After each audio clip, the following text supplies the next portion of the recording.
경기도 명성산 자락의 평강식물원. 18만 평 대지 위에 5천여 종의 수목이 어우러진 이곳에서 사람들은 고향 마을 같은 편안함과 자유를 느낀다.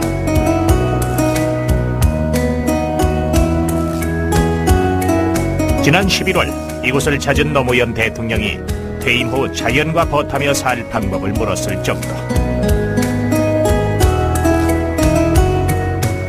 50억 원의 돈과 8년이란 긴 시간이 들었지만 식물원을 만든 것 그뿐만이 아니었다.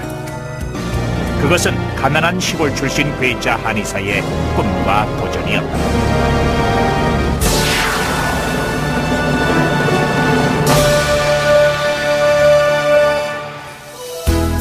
6.25 때 피난 온 사람들이 모여 살던 가난한 마을. 학교에서 돌아오자마자 한 푼이라도 벌기 위해 매일 지게를 질 수밖에 없었던 소년이 있었습니다. 공부는 뒷전일 수밖에 없었고 가난은 쉽게 떨쳐지지 않았지만 소년에게는 커다란 꿈이 있었습니다. 그리고 30년 후 소년은 강남의 유명한 한의사가 됐는데요. 이환용 원장, 그의 꿈과 도전을 만나보겠습니다.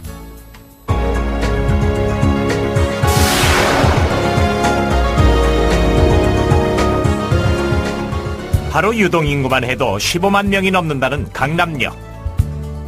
땅값 비싸기로 소문난 이곳에 이환용 원장의 한의원이 있다.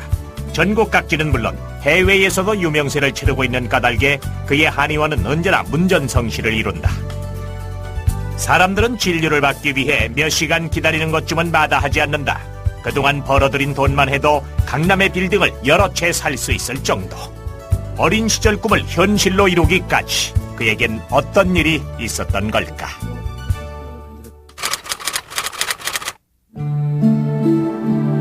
청년 시절 그의 꿈은 오직 하나였다. 한의대에 들어가는 것. 가난 때문에 공부할 시기를 놓쳤던 터라 내신은 꼴찌였고 기초는 턱없이 부족했지만 가난하다고 해서 꿈까지 없었던 건 아니었다. 하지만 그는 번번이 고배를 마셔야만 했다. 재수, 삼수까지는 괜찮았지만 8수까지 이어지면서 가능성은 희박해져 갔다. 제 고향이 원래 이제 그 충청 서산인데 고등학교만 졸업하면은 감독할 수가 있는데 이렇게 진짜 고모님께서도 감독한다 어떻게 생각하느냐 또 그런 얘기 듣고 주위에서도 상당히 이렇게 왜 오랫동안 재수만 하느냐 그게 벌써 보통 3수, 4수가 끝나면은 누구나 못하는데 그것도 뭐 7수가, 8수가 웬 말이냐. 부모님조차 그에게 꿈을 포기하라고 말했지만 그럴수록 꿈에 대한 욕망은 오히려 강렬해졌다. 매년 실패가 계속될 때마다 그는 심기일전에 또다시 도전하기를 반복했고 매년 대학 입학시험이 끝나는 날 그는 다음 해를 대비해 공부를 시작했다. 그에게 공부는 끝나지 않는 전투였다.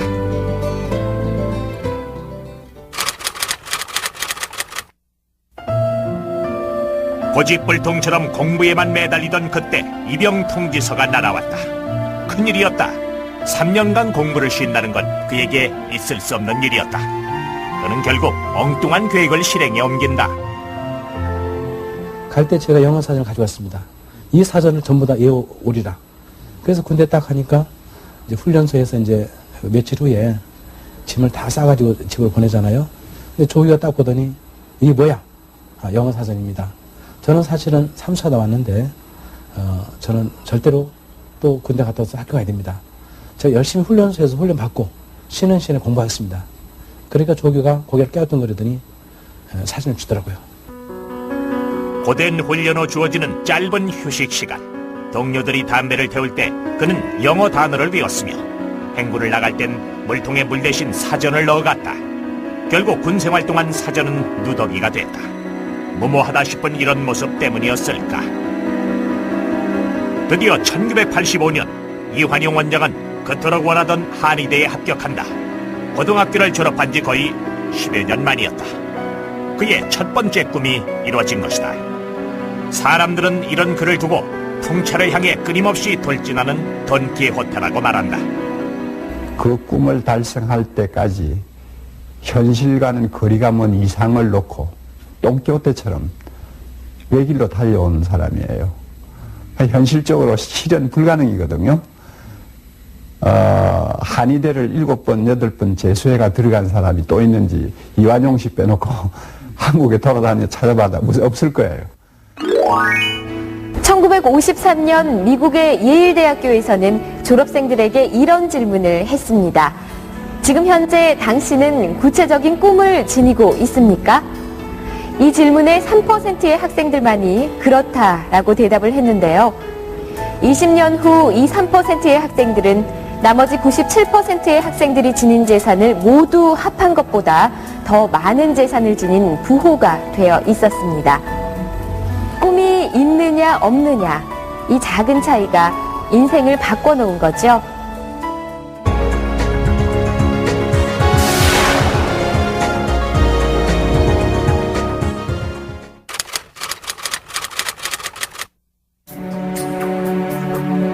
그는 무엇 하나 대충 하는 법이 없었다. 구체적인 3가지 꿈을 가진 것도 이때였다. 첫 번째 꿈은 한의대에 입학. 그는 7전팔기로 이 꿈을 이뤄냈다. 두 번째 꿈은 강남에 한의원을 여는 것. 이왕이면 가장 사람이 많고 교통도 좋은 곳에서 보란듯이 성공해 보이고 싶었다. 강남에는 유명한 한의사도 많고 또 제가 앞으로 한의사 돼가지고서는 정말 강남에서 겨루고 싶다.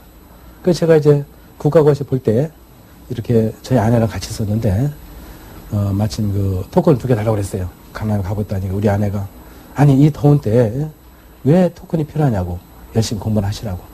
그래서 저는 이제 아내가 준 토큰을 가지고 강남에 왔습니다.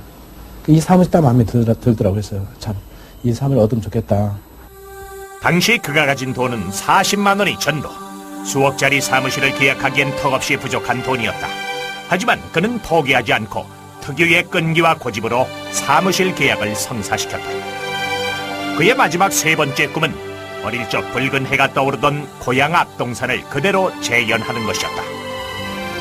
아침에 이제 태양이 떠오르면은 참 멋있었고 또 오가면서 이렇게 참 삐위도 뽑아 먹고 진달래도 이렇게 먹고 또 이제 아카시아 꽃도 따먹고 그 초등학교 때 오고 갔던 길이 너무 아주 자연스럽고 좋았어요. 근데 그 동산이 개발하면서 없어져 버렸어요. 그래서 제 마음속에서는 아주 고등학교 때 충격받았어요. 그래서 제 마음속에 언젠가는 이 아름다운 고향을 보면서 찾아야 되겠다. 이게 하나의 제 꿈이었어요. 모두가 말렸지만 번 돈을 모두 투자해 땅을 매입하고 해외의 식물원을 다니며 공부를 했다. 그렇게 하길 8년, 고향 마을과 꼭 닮은 평강식물원이 만들어졌다. 전문가들은 그의 성공 요인이 구체적인 꿈에 있다고 말한다. 꿈을 성취하는 사람들은 보통 사람들하고 다른 게 한 가지밖에 없어요.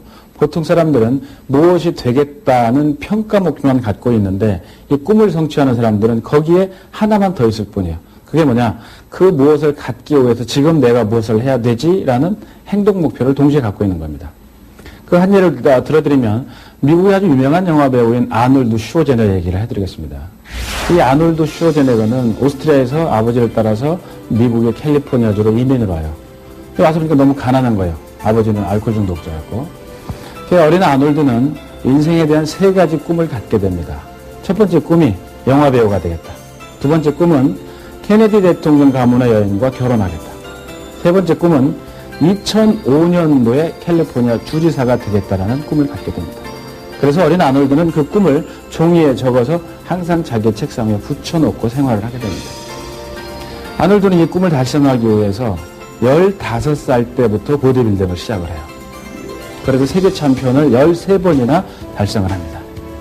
그래서 당시에 근육질의 남자 배우를 찾고 있던 영화업체에 캐스팅이 돼서 아놀드는 영화배우가 되죠. 두 번째 꿈은 케네디 대통령의 여인과 결혼하는 게 꿈이었는데 그 케네디 대통령 가문의 여인 중에 마리아 슈라이버라는 여인이 있는데 이게 누구냐? 케네디 대통령 누이의 딸이에요. 그 당시